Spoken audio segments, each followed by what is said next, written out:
Operation सिंदूर के दौरान भारतीय सेना ने पाकिस्तान के कई एयरबेस तबाह कर दिए। उन सैन्य ठिकानों पर कार्रवाई की जिनके बारे में शायद पाकिस्तान के अंदर आवाम को भी नहीं पता था कि यहाँ पर ये बड़े बड़े सैन्य ठिकाने या आतंकी कैंप्स इस तरीके से संचालित हो रहे हैं। लेकिन भारतीय सेना ने उन कैंप्स की जानकारी हासिल की और उसके बाद जिस तरीके से ऑपरेशन सिंदूर को चलाया गया और उसके बाद पूरे ऑपरेशन को अंजाम देकर आतंकी कैंप्स को तबाह कर दिया गया। अब सोशल मीडिया पर एक नई तरह से चर्चा चल रही है। इस पर चर्चा करने के लिए हमारे साथ अनूप मिश्रा जी हैं, जो समसामयिक मुद्दों पर अपनी बात बेबाकी के साथ रखते हैं।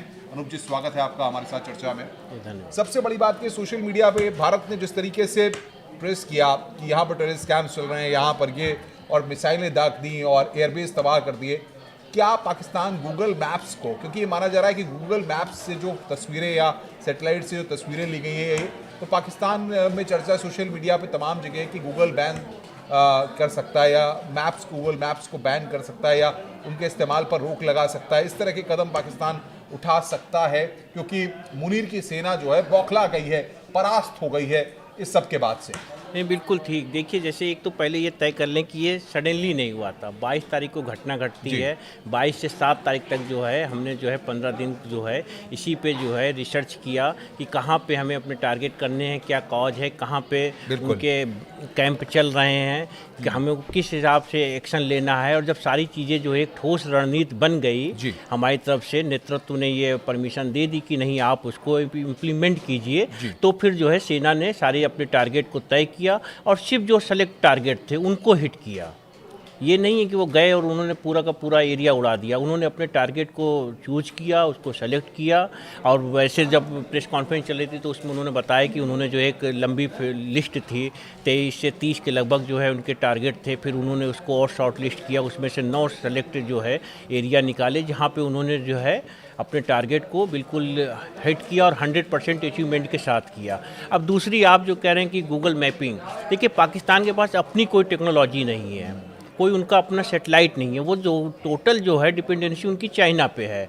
तो वो इस बात का तो अपोज करेंगे कि जो है हमें ये चीज़ें जो है हमारे पास हैं नहीं, और जहाँ से वो सैटेलाइट इमेज आ रही हैं तो अगर वो रुक जाएगा तो डर सता रहा है मुनीर की। वो ये समझ नहीं पा रहे हैं कि हालात कैसे हो गए, क्योंकि सवाल यहाँ पर ये कि जो एग्जैक्ट लोकेशन, देखिए ग्लोबल पोजिशनिंग सिस्टम जीपीएस की बात होती है या सैटेलाइट से, क्योंकि भारत ने जब प्रेस कॉन्फ्रेंस की सेना ने, तो आपने भी अनूप जी देखा कि हम वो तस्वीरें भी दिखा रहे थे कि पहली तस्वीरें किस तरीके की थी, चाहे आप एयरबेस देख लीजिए, चाहे रावलपिंडी का स्टेडियम देखिए, और उसके बाद जब जिस तरीके से भारत ने पूरे ऑपरेशन को अंजाम दिया उसके बाद क्या हालात थे।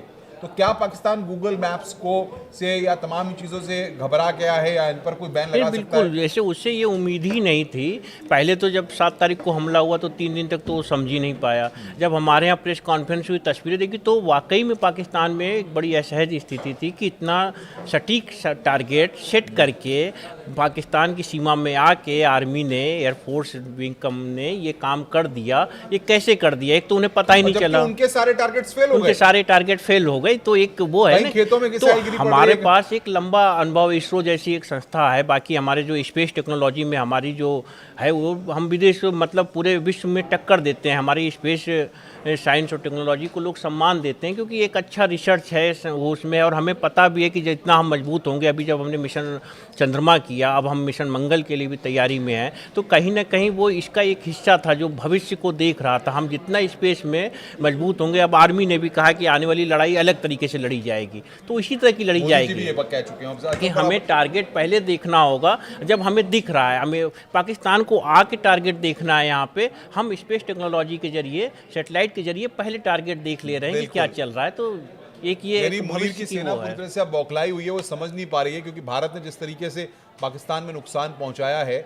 अब आप चाहे उसके लिए गूगल मैप्स को देखें या तमाम चीज़ें से जिम्मेदार माने, लेकिन पाकिस्तान जान गया कि उसकी असलियत क्या है। नहीं, टोटल डिपेंड, इसका एक रीजन है। जैसे आप खुद मजबूत हैं तो आपको अपने निर्णय लेने के लिए आप सहज हैं, सरल हैं, आप कहीं भी निर्णय ले सकते हैं। अगर हमारी डिपेंडेंसी किसी पे है तो हम उसके पास जाएंगे। पाकिस्तान टोटल डिपेंडेंट है, चीन के ऊपर है, और जो अब नए देशों टर्की के साथ उसका है, तो वो तो वहाँ से डिपेंड है कि हमारे पास जो आएगा, जो उसको अभी IMF से महत्वपूर्ण जो पैसा भी मिला तो वो कहाँ खर्च कर रहा है, वो इसी बात पे के लिए जोड़ देगा कि अभी नहीं देगा, आने वाले 1 हफ्ते 6 महीने बाद देगा कि इससे हम वेपन्स खरीद लें और फिर अपनी चीज़ों को जो है आगे वो करे। वो इस सेटेलाइट और स्पेस जैसी चीज़ों में आपके कितने साइंटिस्ट के नाम आपने देखे जिसमें जहाँ पे वहाँ का रिसर्च, पाकिस्तान का रिसर्च दिख रहा है। आप पाकिस्तान का नाम सुनते ही दिमाग में आता है एक आतंकी देश जहाँ पे लोग जो है धार्मिक रूप से बिल्कुल आतंक के लिए जो है समर्पित हैं, जिनको यही पता है कि हमें जो है कैसे अपने आतंक के उसको नेटवर्क को बढ़ाना है। बिल्कुल, बहुत महत्वपूर्ण बात। और सबसे बड़ी बात यह है कि अब मुनीर की सेना जिस तरीके से बौखलाई हुई है और भारत जिस तरीके से, प्रधानमंत्री ने जवानों में जोश भी भरा, आपने तस्वीरें भी देखी हैं और तमाम चीज़ें हो रही हैं, लेकिन इस सब के बाद में सबसे बड़ी बात यह है कि अब पाकिस्तान बौखलाहट में है, समझ नहीं पा रहा, क्योंकि घर में गिरा हुआ है बलूच आर्मी जो है, BLA तमाम जगहों पर लगातार घर में ही उसके लिए संकट बढ़ाई हुई है और ऐसे में पाकिस्तान अब चुनौतियों से घिरा हुआ है। अरे आपको बताएं कि बलूच आर्मी ने तो इतना परेशान किया कि मुनीर सेना को ये लग रहा था कि हम पहले भारत से बाद में निपटे, पहले इन बलूच आर्मी से निपट लें, ताकि जो है बीच बीच में जो खबरें आ रही कि बड़ी सैनिकों को जो है हताहत कर दिया, मार गिराया, क्योंकि वहाँ की जो मतलब सोच है ना वो बिल्कुल एक आतंकी सोच है। वो मतलब उससे उभर ही नहीं पा रहे हैं। मतलब हम और पाकिस्तान और भारत एक साथ आज़ाद हुए, उसी के आसपास देखिए कई और कंट्री भी आज़ाद हुए, लेकिन पाकिस्तान कहाँ चला गया? आप अप पे जा रहे हैं, पाकिस्तान डाउन पे जा रहा है और डिफरेंस इतना बढ़ गया जैसे आकाश और पाताल का। सही कह रहे हैं। बहुत बहुत शुक्रिया आपका हमारे साथ जुड़ने के लिए। चैनल को सब्सक्राइब करिए और लगातार हम लोगों के साथ जुड़े रहिए। नमस्कार।